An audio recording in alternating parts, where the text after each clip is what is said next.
And I now give the floor to the representative of Algeria. Madam President, at the outset, allow me to thank you for organizing this meeting.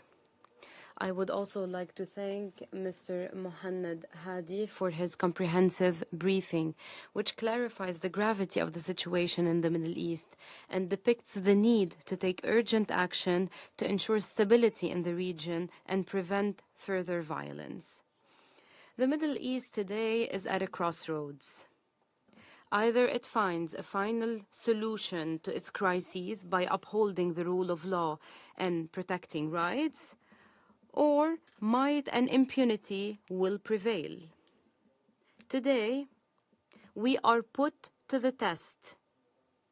Our collective work and the current international order are put to the test before the horrors of the systemic violations of human rights and international humanitarian law in the occupied Palestinian territories, especially in Gaza. The international community cannot remain unable to find a solution that would protect the dignity of Palestinians and save their lives. Unfortunately, the hands of the Council have been tied. It is unable to meet the most basic requirements, namely an unconditional, immediate, permanent ceasefire. This raises question marks about the effectiveness of multilateralism and the point of the international law. Once again, we regret the failure by the Security Council to adopt a draft resolution tabled by the E10 last Wednesday. We therefore call upon everyone to rise up to the occasion, to allow the Security Council as the competent body in line with the UN Charter to maintain international peace and security and shoulder its legal and historic responsibilities in full. Every hour that passes without us being able to stop the Israeli killing machine breeds more suffering for all the people of Gaza. Hundreds of people are being killed and injured, including women and children.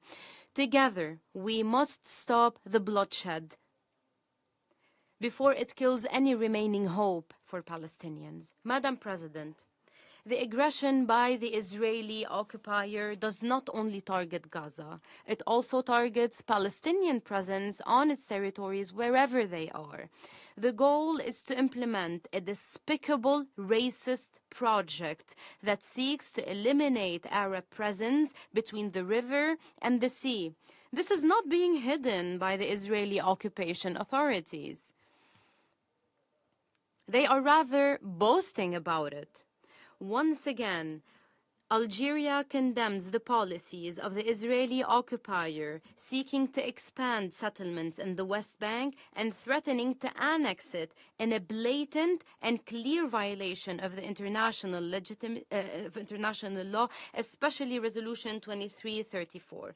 We also condemn the continued violations of Holy Al-Aqsa and Muslim and Christian holy sites in Al-Quds al-Sharif. We call for respecting the current historic and legal status of Jerusalem and the Jordanian custodianship. We strongly condemn the growing settler terrorism against Palestinians and infringements against their property with the protection of occupation authorities.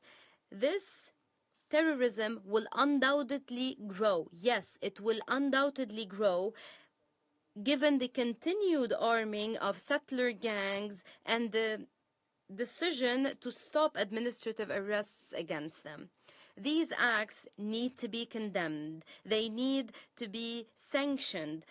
The Security Council must impose deterrent sanctions to ensure the implementation of its resolutions, specifically because its credibility is at stake today. Madam President, in light of the paralysis at the Security Council and the crippling of its mechanisms, 2 arrest warrants were issued against officials from the occupation authorities for committing war crimes and crimes against humanity in the Gaza Strip.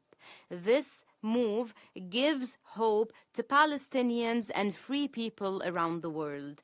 Algeria stresses that this measure represents an important step and tangible progress towards ending decades of impunity and immunity for the Israeli occupier.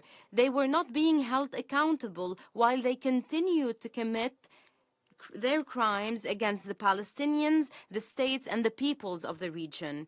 We stress the need for the international community, specifically the states party to the ICC, to implement this decision. And once again, we call for not hindering the work of the ICC. This is another test of our belief in the current rules-based international order and our attachment to the rule of law. Any attempt to protect occupation officials will give them green light to continue to destabilize the Middle East. It will be an implicit approval for the expansion of the conflict. The silence by the international community vis-à-vis the crimes of the Israeli occupier and the support by some have emboldened it to continue its aggression and target Lebanon and Syria. Today, they are threatening Iraq.